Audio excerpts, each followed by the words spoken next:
Welcome back, everybody, and today we are going to be painting up an authentic NASA spacesuit from 1950s era comics.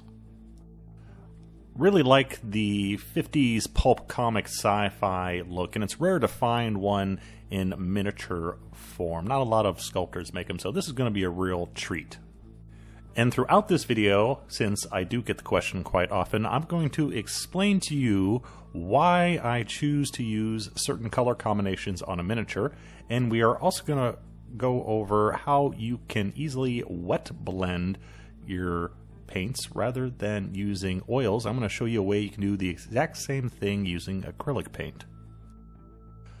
So to begin with, I decided I wanted kind of a pastel teal color for this miniature, and after trying out turquoise, decided to go with blue-green instead.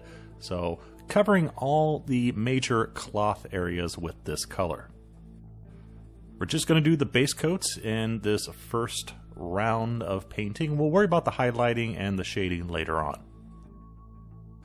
So people often ask me how I come up with color schemes, and it varies. Sometimes I have it planned out all in my head, sometimes it's all done on the fly. I usually start from just one color though, and work my way from there. In this case, I went with the blue-green for a majority of the cloth areas, and in my head already planned to use purple for the armor. However, there are some potentially cloth areas that I don't want to use the blue-green again because that's going to be too repetitive, so instead I decided to go with turquoise. Turquoise is basically just the same blue-green that we used, however with more blue in it.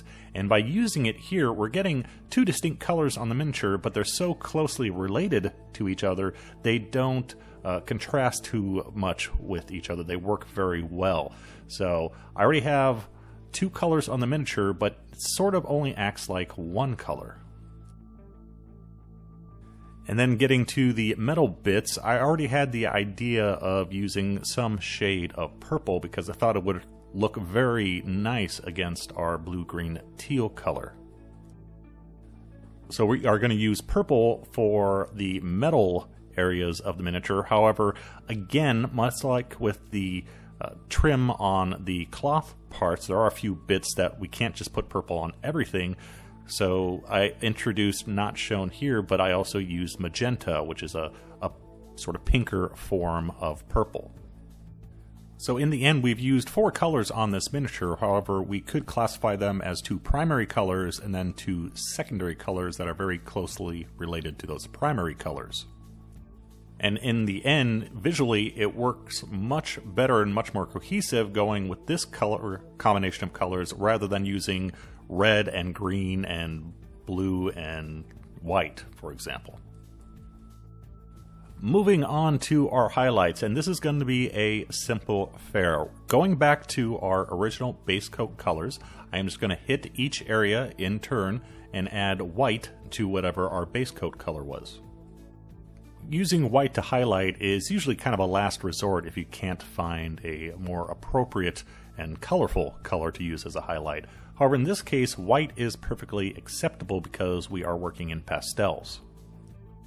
Each area is going to get 2 highlights with more white added for the second step, of course. And these are very minimal highlights because we are working on a large scale figure. She's about somewhere between 100 to 120 millimeter.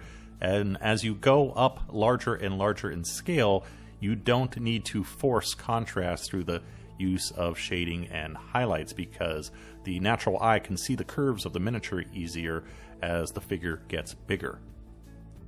Less is more when the figure is more. Since this is a larger figure with kind of soft, round, mostly flat areas, we do have to keep the paint rather thin when doing our highlighting. The only exception to that rule comes when we're doing our second highlight to our armor, or spacesuit, whatever you want to call it. Since this is an inorganic sharp edge area, well, we want a sharp edge highlight on it, unlike with the soft cloth areas. Here I'm adding a bit more white than I did in comparison with the blue-green areas, and I want a hard edge. Obviously, we want a hard edge around the other more curvy areas or different parts of the miniature, but here a nice hard edge is necessary to give us the nice pop we want on the edge of our armor. For the skin, I'm going to use the same 3-color combination that I normally use on smaller miniatures. The difference here is I'm starting closer to our base coat color rather than starting at the shade. So it's mainly dwarf skin with just a little bit of cavalry brown in it at the moment. Highlighting on the legs is going to be very minimal because, as you can see, we don't have a lot of large jutting areas that need a lot of highlighting. We just want to do a little bit around the thigh, a little at the back of the knee, and on the kneecap itself. Again, because of the scale of the miniature and also the smoothness of the legs, we want to keep the highlighting or the contrast in these areas very subtle. Also, because of the flatness, we need to have the paint really, really thin at this point, and very slowly build up these areas. Take your time when you're working on very smooth surface areas.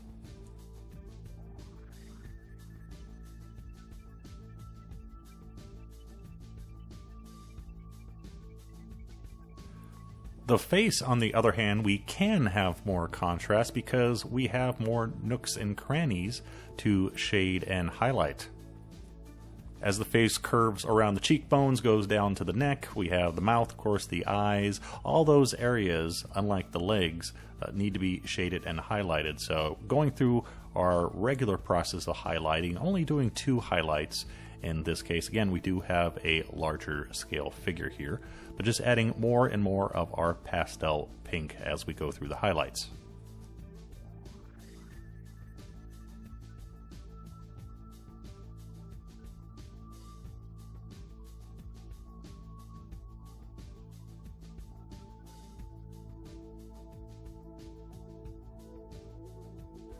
Give our face a little warmth, going with a very light glaze of game color gory red applied to the bottom of the cheekbones and the nose. This is done in 3 coats to build up a subtle amount of red in those areas. Always remember, glazes should be extremely thin. We're talking 10:1 paint to water, and need to slowly build up to the color. I don't talk about painting lips much, but I will mention it here. Normally for painting lips, I'll take cavalry brown, add a little bit of dwarf skin to that to paint the lips. However, in this case, since we're painting more of a model figure, I've also added in some gory red for some lipstick as well. As a general rule of thumb, you only want to paint the bottom lip. Usually the upper lip is too hard to be seen unless you get really large in scale. But just paint the bottom lip and just add a little bit of white for a bit of sparkle, and you're good to go. Don't overdo it. Speaking of makeup, some thinned game color stormy blue over the eyes gives us some eyeshadow. Again, much like with the glazing, keep this thin, slowly build it up. You may find it easier if you also mix in a little bit of your flesh color to your bright colors that you're applying for makeup, but keep it subtle. For the hair, we are going to go with blonde for 2 reasons. The first being that the yellow goes very well with our pastel colors, especially our blues and greens. Second reason is she is eventually going to have a big bubble over her head, so I wanted a light hair color that would show through our clear bubble. If we went with black or something like that, it'd be a lot harder to see. English uniform is a great base for doing blonde hairdos. To that, I put on a wash of Beastie Brown, and then for the highlights, about a 50-50 mix of golden brown and English uniform. I normally prefer to use green ochre for blonde hair. I do use gold brown on occasion when I want a much more intensive, brighter blonde look.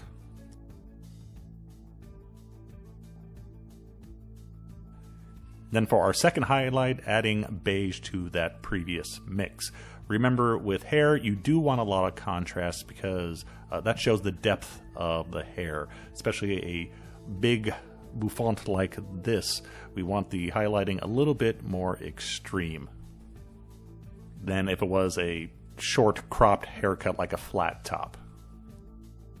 Finally, it's time to go back and do all of our shading, and starting off with the blue-green, I'm using basically a dark blue and a dark green, the turquoise, and some black green, and I'm also mixing in some glaze medium, actually quite a bit of glaze medium. Sorry to begin with the butthole region here, but it's the best area I can get on camera. The reason for the glaze medium is that it really slows down the dry time of our paint. So I can just put it on wherever I need to, and then once it's applied, take another brush that's just lightly damp, and then feather out the edges.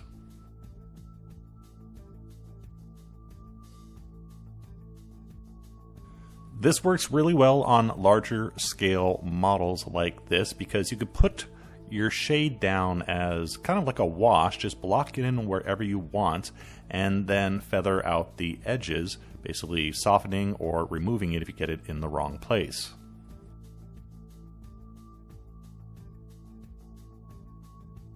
Another more kind of crude way that you can use this technique is to apply the wash everywhere you want it. You can even just slather it on and then let it dry a little bit and then remove it with a large brush, kind of like a reverse dry brush.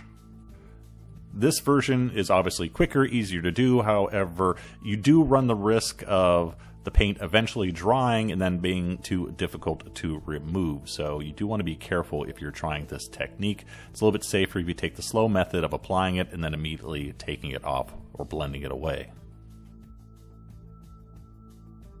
And then we will repeat the same process on all the other areas of miniature that need shading, including any marvins that walk across your camera. If you're not sure how much glaze medium to use, if you just want to basically remove the water element from your paint rather than thinning it with water, just thin it with straight glaze medium, and that'll give you a decent amount of time for the paint to dry. Or you can work in just small batches at one time. Do one small part of the miniature and then feather out the edge and then repeat for the next part. It's up to you which way you want to go.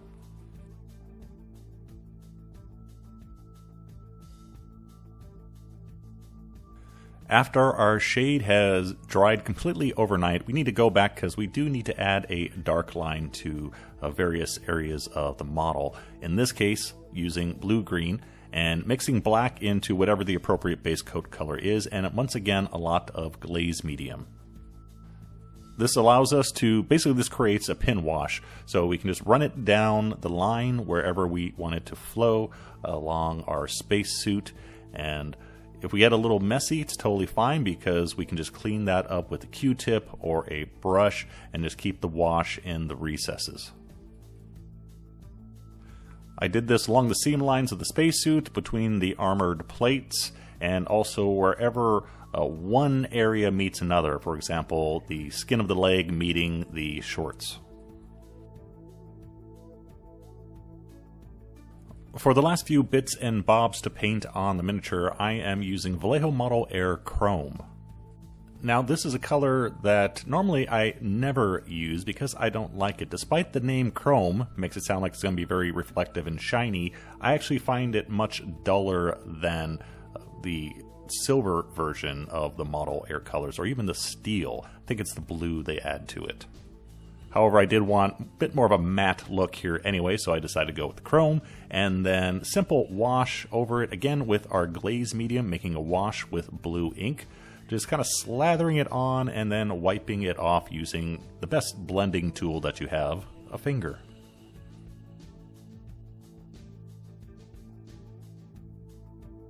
For the various little buttons and whatnot on the suit, originally I was going to go with just a simple metallic and then a wash, kind of like what I did on the gun, but didn't like the color, so I decided to go back and mix in some sort of colored paint with some sort of metallic. In this example here, I'm using Glorious Gold and Gory Red.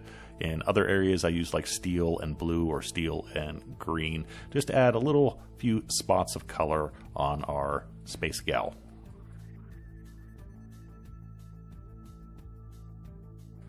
varnish time, and everyone say hi to Loomis.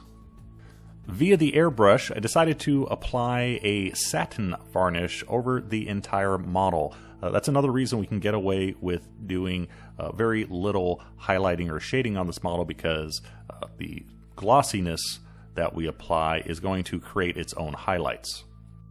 The skin and hair, however, we do want that matte. We don't want that glossy like the rest of the outfit.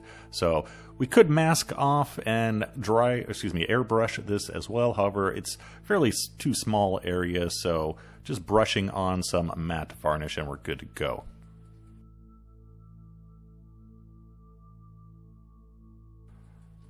Once everything is all nice and cured, we can go ahead and add our clear helmet dome. And to glue that on, I'm using some acrylic medium, high gloss acrylic medium applied with a brush, just lightly around the edge. You can use white or PVA glue as well, but I find the bond to that when used in this type of application is very poor. Just be cautious, don't put on too much of whatever glue you choose. It will dry clear because you're using the gloss version. And just sandwich on our dome, and we are done. And there we go, one bubble-headed blonde. This was a fun project. I do like pulp old sci-fi stuff, and this really captures the look of those comic books of the era. It's also a relatively easy project because it's such a large scale, and as you can see, we don't have to go very extreme with our contrasts. What we do, 2 highlights and a shade and a dark line, and that's about it.